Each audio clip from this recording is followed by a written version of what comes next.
Hi, welcome to Kalappura Kitchen. ഇപ്പോൾ ഞാനുള്ളത് എവിടെയാണെന്ന് ആർക്കും പറഞ്ഞു തരേണ്ട കാര്യമില്ല. എന്നാലും കുമരകത്താണുള്ളത്. മലരിക്കൽ എന്ന സ്ഥലത്താണ്. ഇത്രയും വർണ്ണാഭമായ ഒരു കാഴ്ച ഒരുക്കാനാണ് ഇന്ന് നമ്മൾ വന്നിരിക്കുന്നത്.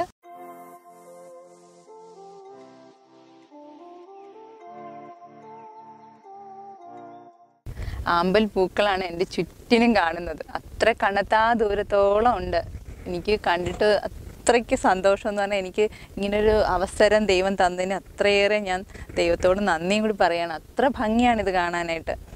ഈ ആമ്പലിനെ കുറിച്ച് പറയുകയാണെങ്കിൽ രാത്രി കാലങ്ങളിലാണ് ഇത് വിടരുന്നത്. അപ്പോൾ നമ്മുടെ കവികളൊക്കെ പറയുന്ന പോലെ ആമ്പൽ പൂവ് ചന്ദ്രൻ്റെ കാമുകിയായിട്ടാണ് പറയുന്നത്. അപ്പോൾ ചന്ദ്രനെ കാണാൻ വരുന്ന ഒരു കാമുകി അത് രാത്രികാലങ്ങളിൽ വന്നു പോകുന്നു. രാവിലെ 10 മണിയോടുകൂടി ഇത് അണഞ്ഞു തുടങ്ങും. അതായത് അണഞ്ഞു തുടങ്ങുക എന്ന് പറഞ്ഞാൽ ഇത് കൂമ്പി വാടി ഇങ്ങനെ ഈ കൂമ്പി വരും. ഇത് നവംബർ 1 അപ്പോൾ ഈ നവംബർ 1 മുതൽ എൻ്റെ എപ്പിസോഡുകൾ ക്രിസ്മസ് സ്പെഷ്യലായിട്ടായിരിക്കും. അപ്പോൾ ഇന്ന് ഇത്രയും ഭംഗിയുള്ള പൂക്കൾ പോലെ അത്രയും സോഫ്റ്റും മനോഹരവും വർണ്ണാഭവുമായിട്ടുള്ള ഒരു പൂ അപ്പവുമായിട്ടാണ് ഞാൻ നിങ്ങളുടെ മുന്നിലേക്ക് ഇന്ന് എത്തുന്നത്.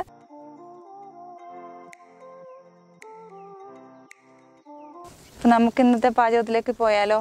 ഇപ്പം നമ്മൾ ഇന്ന് പാലപ്പം ഉണ്ടാക്കാൻ പോകുമ്പോൾ എടുക്കുന്നത് 2 ഗ്ലാസ് അരി, 2 ഗ്ലാസ് പച്ചരി നമുക്ക് വെള്ളത്തിലിട്ട് കുതിർത്തെടുക്കണം. അപ്പം നമുക്ക് 2 മണിക്കൂറിന് ശേഷം ഒരു തേങ്ങ ചിരണ്ടിയത്,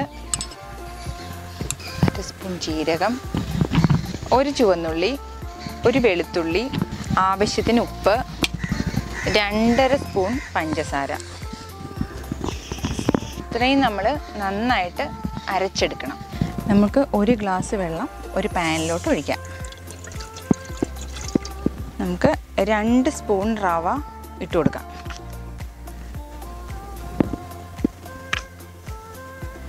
നമ്മൾ അപ്പത്തിന് റവ കാച്ചിയാണ് ചേർക്കുന്നത്.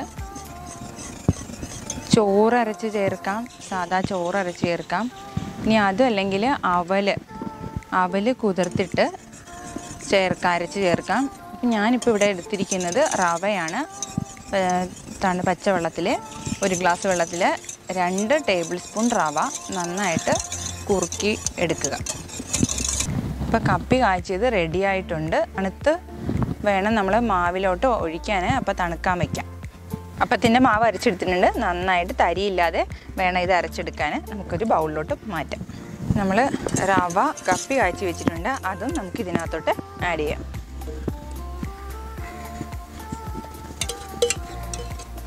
ഒരു നുള്ള് ഈസ്റ്റ് ഇട്ട് കൊടുക്കാം. 5 മണിക്കൂർ തൊട്ട് 6 മണിക്കൂർ വരെ അപ്പത്തിൻ്റെ മാവ് നന്നായിട്ട് പുളിച്ച് പൊന്തി വരും. അതുവരെ നമുക്കൊന്ന് വെയിറ്റ് ചെയ്യാം. പാലപ്പം ഉണ്ടാക്കുന്നത്, പക്ഷേ പാലപ്പം കുറച്ച് കളർഫുള്ളായിട്ടാണ് ഉണ്ടാക്കുന്നത്. അപ്പോൾ നമ്മളിന്ന് കളർഫുള്ളായിട്ട് ഉണ്ടാക്കുമ്പോൾ ആർട്ടിഫിഷ്യലായിട്ടുള്ള കളറല്ല നമ്മൾ എടുക്കുന്നത്. ബീറ്റ്റൂട്ടും ക്യാരറ്റുമാണ് നമ്മളിന്ന് അതിനായിട്ട് എടുക്കുന്നത്. നമുക്കിതൊന്ന് ഒരുക്കിയെടുക്കാം.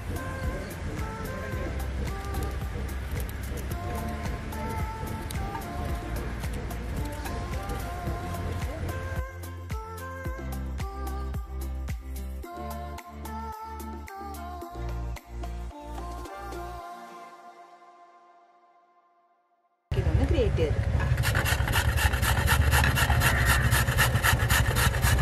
നന്നായിട്ട് ഇത് ഗ്രേറ്റ് ചെയ്തെടുക്കുക. 1 ക്യാരറ്റിൻ്റെ പകുതിയോളം മതിയാവും.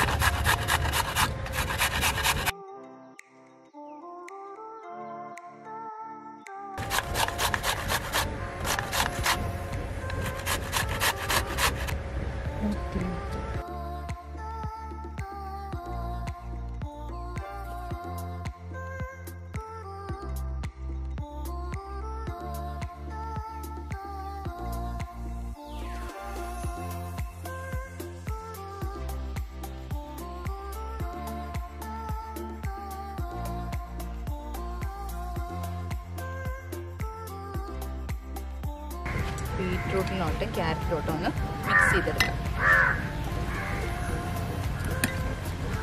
2 തവി ബീറ്റ്റൂട്ടിലേക്കും എടുക്കാം. 1 തവി ക്യാരറ്റിലോട്ടും ഒഴിച്ചെടുക്കാം. ഒരു 1.5 തവി നന്നായിട്ടൊന്ന് മിക്സ് ചെയ്തെടുക്കാം.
അപ്പോൾ നമ്മളിന്ന് ഉണ്ടാക്കിയിരിക്കുന്നത് അപ്പം പാലപ്പം ഉണ്ടാക്കിയിരിക്കുന്നത് 3 കളറിലാണ് ഉണ്ടാക്കിയിരിക്കുന്നത്. ഫ്ലവർ മോഡലിലാണ് ഉണ്ടാക്കിയിരിക്കുന്നത്. അതിന് ഞാൻ തയ്യാറാക്കി വെച്ചിരിക്കുന്നത് പ്രോൺസ് കോഫ്തയാണ്. ഇതിന് മുന്നത്തെ ഒരു എപ്പിസോഡിൽ ഞാൻ പ്രോൺസ് കോഫ്ത ഉണ്ടാക്കുന്ന വിധം കാണിച്ചിരുന്നു. അത് കണ്ടിട്ടില്ലാത്തവർ ഡിസ്ക്രിപ്ഷനിലെ ലിങ്കിൽ ക്ലിക്ക് ചെയ്ത് കാണുക. അപ്പോൾ ഇന്നത്തെ നമ്മുടെ വിഭവമായ പൂവ് പോലെയുള്ള പാലപ്പം എല്ലാവർക്കും ഇഷ്ടപ്പെട്ടു എന്ന് വിചാരിക്കുന്നു. എല്ലാവരും വീട്ടിൽ ട്രൈ ചെയ്ത് നോക്കുക. ക്രിസ്മസിൻ്റെ ആദ്യ എപ്പിസോഡുമായിട്ടാണ് നമ്മളിന്ന് നവംബർ 1-ാം തീയതി കണ്ടുമുട്ടിയിരിക്കുന്നത്. വീണ്ടും പുതുമയാർന്ന വിഭവങ്ങളുമായി ഈ ക്രിസ്മസ് വീക്കുകളിൽ ഞാനുണ്ടാവും. നിങ്ങൾക്ക് എൻ്റെ വീഡിയോകൾ ഇഷ്ടപ്പെടുന്നുണ്ടെങ്കിൽ ലൈക്ക് ചെയ്യുക, കമൻറ്റ് ചെയ്യുക, ഷെയർ ചെയ്യുക, സബ്സ്ക്രൈബ് ചെയ്യുക. ആദ്യം ലഭിക്കുന്നതിനായി ബെൽ ബട്ടൺ ക്ലിക്ക് ചെയ്യുക. നിങ്ങളുടെ പ്രോത്സാഹനമാണ് മുന്നോട്ടുള്ള എൻ്റെ പ്രയാണത്തിന് പ്രചോദനം നൽകുന്നത്. അപ്പോൾ പുതുമയാർന്ന കാഴ്ചകളും രുചിഭേദങ്ങളുമായി നമുക്ക് വീണ്ടും കാണാം.